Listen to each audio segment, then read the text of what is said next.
Oke, bagian ini akan menjelaskan tentang desain eksperimen psikologi secara umum. Adapun tujuan pembelajarannya adalah teman-teman memahami desain eksperimen psikologi secara umum dan secara khusus. Desain eksperimen adalah blueprint atau rancangan atau rencana strategis yang dibuat oleh peneliti untuk menguji hubungan sebab akibat antara dua variabel atau lebih. Tujuan utamanya adalah untuk menyimpulkan bahwa perubahan pada satu variabel, yaitu pada variabel independen, secara langsung menyebabkan perubahan pada variabel lainnya, yaitu variabel dependen. Analoginya adalah seperti seorang arsitek yang akan membuat gambar teknik sebelum membangun rumah. Itulah yang disebut sebagai desain eksperimen. Tujuannya adalah untuk membangun atau merencanakan sebuah penelitian yang valid dan dapat dipercaya dengan tujuan utamanya untuk membuktikan adanya hubungan kausalitas.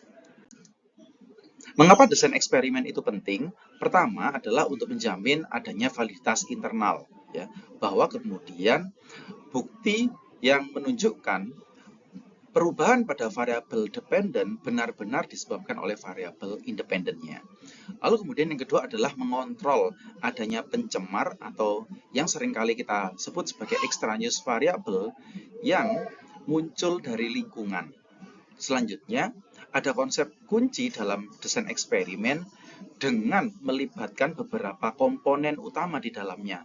Pertama adalah terkait dengan variabel independen, adanya variabel dependen, kemudian pelibatan kelompok eksperimen, kelompok kontrol, dan kemudian penugasan acak atau random assignment untuk memilih mana sekelompok partisipan akan diletakkan pada kelompok kontrol ataupun kelompok eksperimen.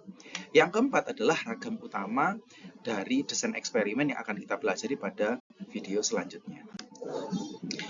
Berdasarkan pengontrolan variabel, terdapat 3 kelompok, yaitu yang pertama adalah eksperimen murni atau true experiment, kemudian ada eksperimen semu atau quasi eksperimen, dan desain pre-eksperimen yang seringkali sebagai pilot atau studi pendahulu sebelum eksperimen itu dilakukan.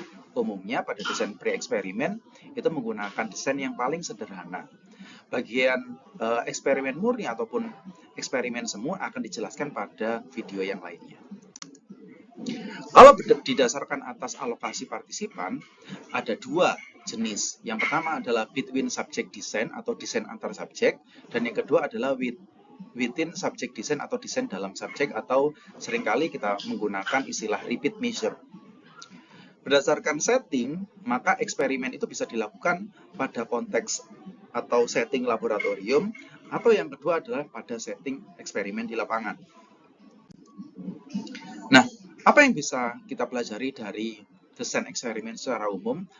Bahwa kita akan memilih desain eksperimen terkait dengan mempertimbangkan adanya trade-off atau pertukaran yang kaitannya membahas bagaimana validitas internal dan validitas eksternalnya, gitu ya.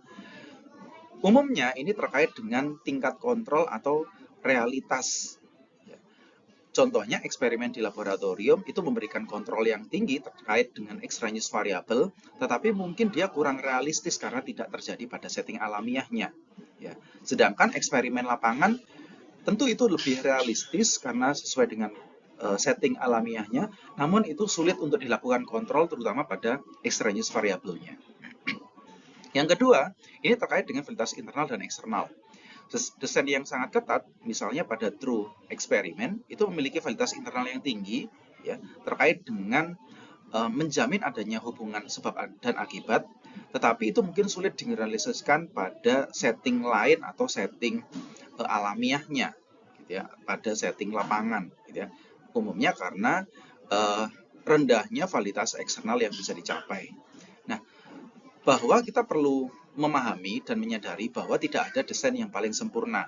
Setiap desain yang kita pilih itu didasarkan pada kemampuan sumber daya yang kita miliki, apakah itu tenaga, waktu, sumber daya, sumber finansial, dan segala macamnya, ya, sehingga kemudian kita akan memilih mana desain yang paling efisien ataupun efektif, gitu ya. Ini kita juga perlu mempertimbangkan etika-etika dalam riset, untuk mencapai mana desain yang paling memungkinkan. Itu yang bisa saya sampaikan. Kita kembali pada video selanjutnya.